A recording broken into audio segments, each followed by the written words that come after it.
Pelargonija je rod zeljastih cvjetnica i pripada porodici iglicovki, raširenoj diljem svijeta, koja je ime dobila prema vrsti iglica. Porodici pripadaju mnoge aromatične vrste koje rastu kao niski grmovi ili zeljaste biljke. Pelargonija je veoma raširena biljka, pa je danas nemoguće zamisliti vrtove bez nje. Ime je dobila prema grčkoj riječi pelargos, što znači roda, jer njezin plod podsjeća na rodin kljun. Zbog jednostavnog uzgoja mirisnih i ukrasnih cvjetova, pelargonija je veoma česta ukrasna i vrtna biljka koja se uzgaja diljem svijeta u komercijalne svrhe, a prilagodila se i raznim klimatskim uslovima i lako je održiva. U našim krajevima pelargonija je neizostavan dio balkonskog uređenja, a to govori o lakoći njezinog uzgoja. Iako neke vrste imaju posebne zahtjeve, većina komercijalnih hibrida traži slične uslove za rast. U današnjem videu donosimo vam neke savjete o njihovom uzgoju, a glavna tema će biti da vam pokažemo kako da sami u sada najpogodnije vrijeme razmnožite biljke pelargonije.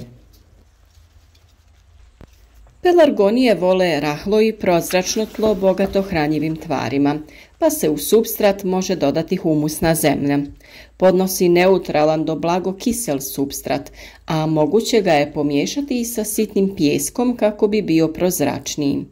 Osim toga, mora biti potpuno očišćen od korijenja i drugih ostataka koji bi mogli priječiti širenje korijena. Važno je da je zemlja očišćena od bolesti ili štetnika koji mogu biti velik problem u kasnijem razvoju. Novi kultivari pelargonija otporni su na veće klimatske promjene, voli topliju klimu, ali dobro podnosi i kontinentalnu. Na otvoreno može biti posađena od aprila i nakon mrazeva.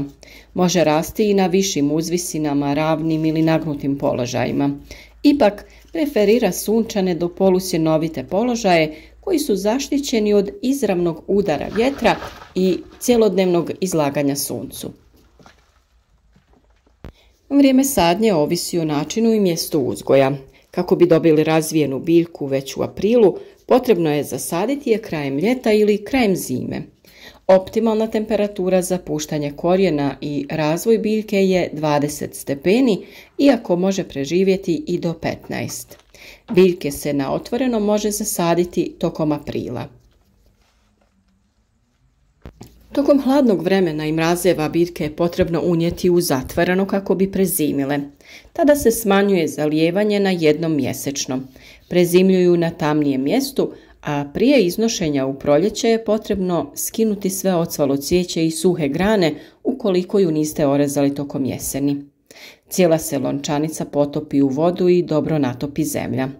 Nakon faze mirovanja potrebno ju je preseliti u topliju i svjetliju sobu na temperaturu oko 15 stepeni, te kasnije tek iznijeti na otvoreno. Uzgoj u posudama je najčešći način za osobne potrebe. Jednom kada se posadi u dublju posudu može rasti i kao trajnica, te ju nije potrebno presađivati. Za prvu sadnju je bitno osigurati humusni i rahli supstrat, te redovito zalijevati i održavati ga vlažnim. Tokom sušeg razdoblja se zalijeva i do 2 puta dnevno, ali je važno osigurati otjecanje viška vode. Biljke u takvom uzgoju vole toplije južne dijelove terase, iako ih je tokom najjačeg sunca potrebno zaštititi. Druge godine se biljka izvadi sa korijenom koji se može skratiti, a na dno se dodaje nešto svježe zemlje. Održavanje nasada, pored prihranjivanja i zalijevanja, uključuje i razbijanje pokorice, prozračivanje i rješavanje korova.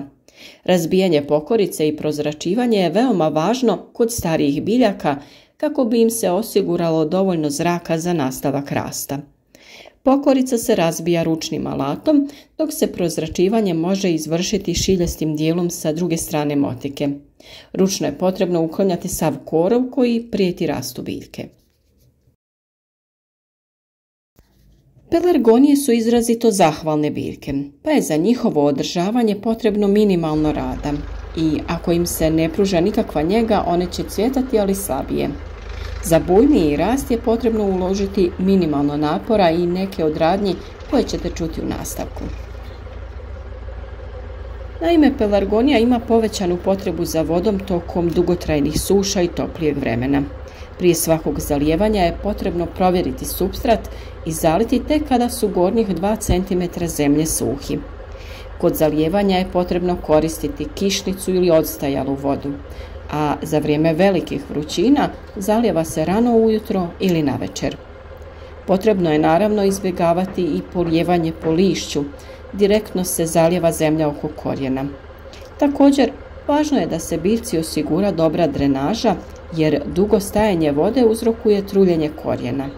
Tokom suhog razdoblja je potrebno zalijevati i do 2 puta dnevno.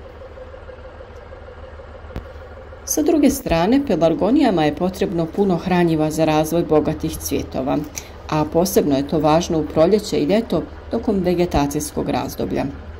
Za prihranu se koristi tekuće mineralno gnojivo koje se dodaje tokom zalijevanja i dobro ga je dodati do 2 puta mjesečno.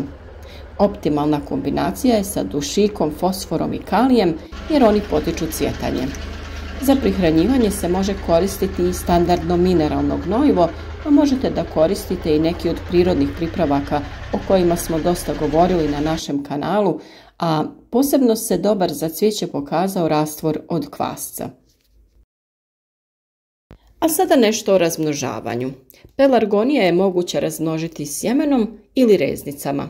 Razmnožavanje sjemenom je veoma rijetko, pa se biljka najčešće razmnožava reznicama sa starije biljke.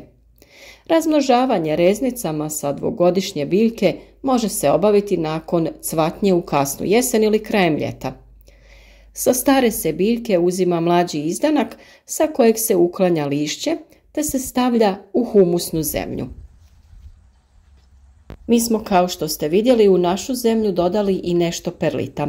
To je prirodni materijal koji je nastao od vulkanske stijene. On ima sposobnost da upija i zadržava vodu, te kada je to potrebno, kada je zemlja isušena, vraćaju nazad u zemlju i biljkama osigurava dodatnu vlažnost. Sadnja reznica obavlja se dok je još rez mokar, te se može namočiti u hormon rasta u prahu za brže ukorjenjavanje.